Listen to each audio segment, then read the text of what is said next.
18 December 2022. An entire nation held its breath as a 35-year-old man stood on the precipice of immortality. Argentina was mere minutes away from exorcising 36 years of ghosts and handing Lionel Messi the one trophy missing from his mathematical casing of greatness. The scoreline read 2-0. The stands of Lusail were a sea of tears and triumphant song.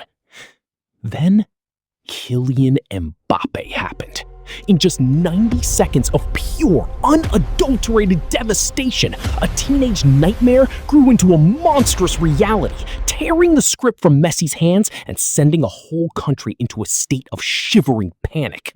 History was rewritten in real time. Hearts stopped across the globe, and the beautiful game transformed into a psychological battleground of survival.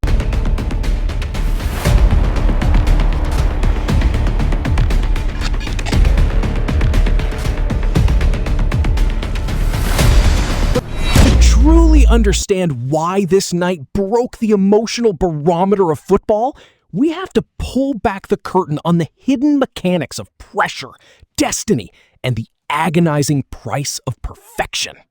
The journey to the 2022 Winter Final did not begin in Qatar. For Argentina, it began in the scar tissue of a generation. Since their last triumph under Diego Maradona in 1986, the Albiceleste had become synonymous with beautiful tragedy. 4 consecutive major final defeats before 2021 had branded them as a collection of elite bottlers. Even when they broke the curse at the 2021 Copa America, the looming weight of the World Cup remained an unforgiving monolith. And their campaign in Doha started in the worst possible way. A shocking, humiliating opening defeat to Saudi Arabia that threatened to send Messi home before the tournament had even properly kicked off. They fought back, bloodied but unyielding, surviving a vicious, card-fueled war against the Netherlands in the quarterfinals before cruising past Croatia. But waiting for them in the final was the ultimate final boss. France, the reigning world champions, the team that had brutally trampled over them 4 years prior in Russia, led by a teenage speed demon named Kylian Mbappé. Yet, as the whistle blew in Lusail, France looked like a ghost. Argentina didn't just play, they suffocated. In the 23rd minute, Angel Di Maria drew a soft penalty, and Messi stepped up, cool as ice, to slot it past Hugo Lloris. 1-0. Then came the custom of the big stage. In the 36th minute, a breathtaking counterattack saw Alexis McAllister thread a precise ball to Di Maria, who swept it home. 2-0. The stadium was a cauldron of delirium. France was so utterly paralyzed that Didier Deschamps hauled off Olivier Giroud and Ousmane Dembélé before the halftime whistle had even blown. It wasn't a game. It was an execution. But nobody knew that the real story was only just beginning.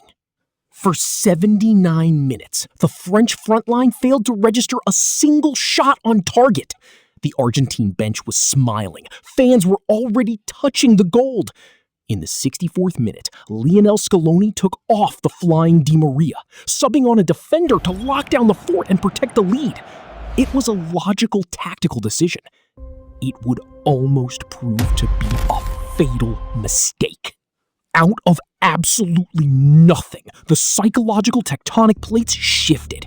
In the 79th minute, a long ball caught Nicolas Otamendi off guard. In a flash of desperation, he brought down Randall Kolo Muani inside the area. Penalty. Mbappe stepped up. Up against him was Emiliano Martínez, a psychological terrorist between the sticks, a man who specialized in destroying a penalty taker's mind. Martínez guessed the right way, stretching his massive frame, getting a solid hand to the ball. But the strike was packed with such terrifying velocity that it exploded into the side netting. 2-1. What happened next would alter football folklore forever. Before the stadium announcer could even finish speaking Mbappe's name, Argentina relapsed into chaos. Right from the kickoff, Kingsley Coman robbed a dazed Lionel Messi in the center circle. The ball was chipped over to Mbappe. A quick telepathic 1-2 with Marcus Thuram, and suddenly, time slowed down. The ball hung in the air, perfectly weighted, and Mbappe, tilting his body with supreme athletic audacity, struck a thunderous volley past the despairing dive of Martínez. 2-2. In exactly 97 seconds, a nation went from coronation to cardiac arrest. The sheer velocity of the collapse left millions of fans shivering. The ghosts of 2014, when they dominated Germany only to fall at the final hurdle, came rushing back into the minds of every living Argentine. Mbappe was no longer just a footballer. He was an awesome, unstoppable force of nature, gliding across the pitch, threatening to tear the dream to shreds before the regular whistle could even rescue them. Somehow, they held on. The match crawled into extra time, a grueling test of human endurance where legs cramped and minds fractured. But elite storytelling demands that the protagonist strikes back. In the 108th minute, a rebounded shot fell perfectly into the path of Lionel Messi. With his weak right foot, he forced it over the line. Jules Koundé cleared it away, but the technology on the referee's wrist buzzed. Goal. 3-2. This was it. The ultimate redemption arc was complete. Except the footballing gods were not done playing with human emotion. With just 2 minutes left on the clock in extra time, Mbappe unleashed a shot from the edge of the box. It struck the flailing arm of Gonzalo Montiel. Penalty! The tension in the stadium was thick enough to cut with a knife. Mbappe, carrying the entire weight of Western Europe on his shoulders, stepped up again. Cool, calculated, ruthless. He sent Martínez the wrong way, completing the first World Cup Final hat-trick since 1966, 3-3. But the craziest part of this psychological thriller didn't even happen from 12 yards out. In the 123rd minute, a long looping ball bypassed the entire Argentine defense, leaving Kolo Muani completely isolated, one-on-one with Dibu Martínez. The French substitutes were already stepping over the touchline, ready to storm the pitch to celebrate back-to-back world titles. The fate of millions hung in a microscopic fraction of a second. Kolo Muani struck it cleanly, heading for the bottom corner. Unbelievably, inexplicably, unfathomably, Dibu Martínez extended his left leg like a hockey goaltender, pulling off the greatest, most consequential save in the history of international sports. The stadium erupted into a vacuum of pure shock. The whistle blew. Penalties would decide the destination of immortality. The shootout became the definitive Dibu Martínez psychological masterclass. He danced, he threw the ball away, he got into the heads of the French executioners. Mbappe scored his third penalty of the night, but Coman and Aurelien Tchouameni cracked under the mental warfare. Argentina remained absolutely flawless. When Gonzalo Montiel stepped up for the final kick, the global audience was spent, entirely drained by a narrative that had pushed human emotion to its absolute limit. He sent Lloris the wrong way, and the ball hit the back of the net. Argentina, champions of the world!